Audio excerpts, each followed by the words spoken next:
হয়, আমি সকলোকে আমি আন্তৰিক ধন্যবাদ জ্ঞাপন কৰিছোঁ। আজি অতি আনন্দৰ মুখৰ পৰিৱেশ আজি সৃষ্টি হৈছে। গোলাঘাট পশ্চিম গোলাঘাট শাখা সাহিত্য সভাৰ আজি এটি কাৰ্যালয়, নৱনিৰ্মিত কাৰ্যালয় আজি আধাৰশিলা স্থাপন কৰা হ'ব আৰু চুতীয়া যুৱ পৰিষদৰ আজি এটা আধাৰশিলা স্থাপন কৰিব অসমৰ মাননীয় বিত্তমন্ত্ৰী অজন্তা নেওগ বাইদেৱে। এটা আনন্দমুখৰ এটা উৎসৱমুখৰ পৰিৱেশৰ সৃষ্টি হৈছে।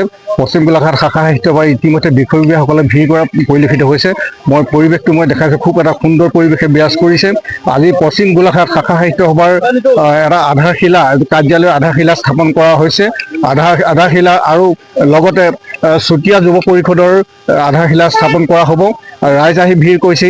ইতিমধ্যে চুতীয়া যুৱ পৰিষদৰ বিষয়ববীয়াসকল, পশ্চিম গোলাঘাট শাখা সাহিত্য সভাৰ বিষয়ববীয়াসকল আজি বগৈজাং স্থিত আধাৰশিলা আজি স্থাপন কৰিছে। খুব এটা সুন্দৰ পৰিৱেশ সৃষ্টি হৈছে। কি ক'ব, আজি এটা আনন্দৰ দিন। পশ্চিম গোলাঘাট শাখা সাহিত্য সভাই যিহেতু অসমৰ মাননীয় বিত্তমন্ত্ৰী মহোদয়ে আজি এটি ভূমি দান কৰিছে, কি ক'ব? আমি প্ৰথমতেই আন্তৰিক ধন্যবাদ আৰু কৃতজ্ঞতা জনাব বিচাৰিছোঁ অসম চৰকাৰৰ মাননীয় বিত্তমন্ত্ৰী তথা গোলাঘাট বিধানসভা সমষ্টিৰ বিধায়ক অজন্তা নেওগ বাইদেউক। পশ্চিম গোলাঘাট শাখা সাহিত্য সভাৰ এটা দীৰ্ঘদিনীয়া এটা আশা আছিল, এটা সমস্যা আছিল যে আমাৰ নিজৰ এটা কাৰ্যালয় গৃহ নাই। কিন্তু আমাৰ জনপ্ৰতিনিধি মাননীয় অজন্তা নেওগ বাইদেৱে আমাৰ অনুৰোধৰ প্ৰতি সঁহাৰি জনাই তেখেতে আমাক এই কাৰ্যালয় গৃহৰ বাবে এই স্থানত চৰকাৰী মাটি আবণ্টন দিছে আৰু মন্ত্ৰী মহোদয়ে আজি আনুষ্ঠানিকভাৱে আধাৰশিলা স্থাপন কৰিব খন্তেক পিছতে। ইয়াৰ লগতে আমাৰ চুতীয়া জাতি যুৱ পৰিষদৰ এটি কাৰ্যালয় গৃহৰো ইয়াত আধাৰশিলা স্থাপন কৰিব। আমি পশ্চিম গোলাঘাট শাখা সাহিত্য সভাৰ সমূহ বিষয়ববীয়া সদস্য আৰু চুতীয়া জাতি যুৱ পৰিষদৰ বিষয়ববীয়া সদস্যসকলে ইয়াত সমবেত হৈছোঁ।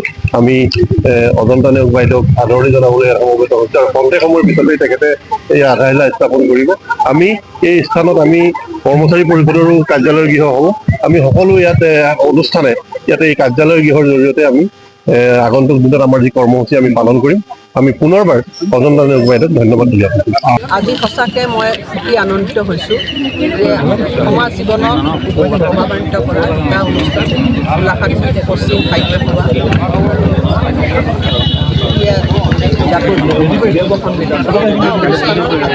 তেওঁলোকৰ কাৰ্যালয় আৰম্ভণি আৰু লগতে আমি চৰকাৰে এই দুটা অনুষ্ঠানত মাতি দিছিলোঁ। তেওঁলোকৰ দিন আছিল নিজ হাতে এই অনুষ্ঠান দুটাৰ শুভ আৰম্ভণি কৰিবলৈ পাই আনন্দিত নহয় গৌৰৱান্বিত হৈছোঁ। আৰু লগতে আশা কৰিছোঁ যে অতি সোনকালে দুটা অনুষ্ঠানে সুন্দৰভাৱে গঢ় ল'ব আৰু তেওঁলোকে সামাজিক জীৱনত যি তেওঁলোকে অৱদান আগবঢ়াই আহিছে এই দুটা কাৰ্যালয় সম্পূৰ্ণ হ'লে, অনুষ্ঠান সম্পূৰ্ণ হ'লে তেওঁলোকৰ কাম কৰিবৰ কাৰণে অধিক বেছি তেওঁলোকৰ সহায়ক হ'ব। মই পুনৰবাৰ দুইটা অনুষ্ঠানলৈ খুব শুভকামনা মহোদয়ে মই ক'বলৈ অনুৰোধ জনাইছোঁ, কেনেকুৱা লাগিছে? আজিৰ দিনটো একদম খুবেই আনন্দিত হৈছোঁ গোলাঘাটবাসী হিচাপে। গোলাঘাটৰ পশ্চিম গোলাঘাট সাহিত্য সভাক বাইদেৱে এইটোকো মাটিত মানে নিজে চাই মেলি দিছে আৰু আধাৰশিলা স্থাপন কৰিবৰ বাবেও বাইদেৱে কিছু পুঁজি সাহায্য দিছে। তাৰ বাবে আমি খুবেই আনন্দিত হৈছোঁ। এনেকুৱা এটা অনুষ্ঠানত আজি সাক্ষী হ'বলৈ পাই নিজকে সৌভাগ্যৱান বুলি অনুভৱ কৰিছোঁ। আমাৰ একালৰ লোকসভা আয়োগৰ অধ্যক্ষ আছিলে, ৰেলৱে বৰ্ডৰ অধ্যক্ষ আছিলে, গোলাঘাটৰ সমাজ জীৱনৰ আচলতে পৰিচিত মানুহ। কি ক'ব এই ক্ষেত্ৰত? আজিৰ দিনটো এটা অতি আনন্দৰ দিন বুলি মই অভিহিত কৰিছোঁ, কাৰণ আমাৰ চুতীয়া যুৱ পৰিষদৰ এডোখৰ মাটি দিছে আৰু পশ্চিম গোলাঘাট সাহিত্য সভাৰ কাৰণেও একেলগে দিছে। ইয়াত অজন্তা নেওগ আমাৰ মন্ত্ৰী ডাঙৰীয়ানী যি ভূমিকা তাৰ মই শলাগ লৈছোঁ আৰু আশা কৰিছোঁ যে ইয়াত অন্যান্য অনুষ্ঠানে এই অঞ্চলটো এটা উন্নয়নৰ পথত আগবাঢ়ে। ধন্যবাদ জ্ঞাপন কৰিছোঁ। শদিয়াৰ পৰা ধুবুৰীলৈ, বৰাকৰ পৰা ব্ৰহ্মপুত্ৰলৈ সকলোৰে মাজত চিনাকি এটা নাম প্ৰাতঃ টাইম।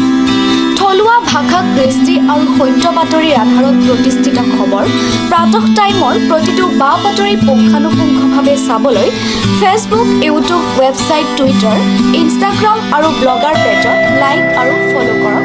ধন্যবাদ।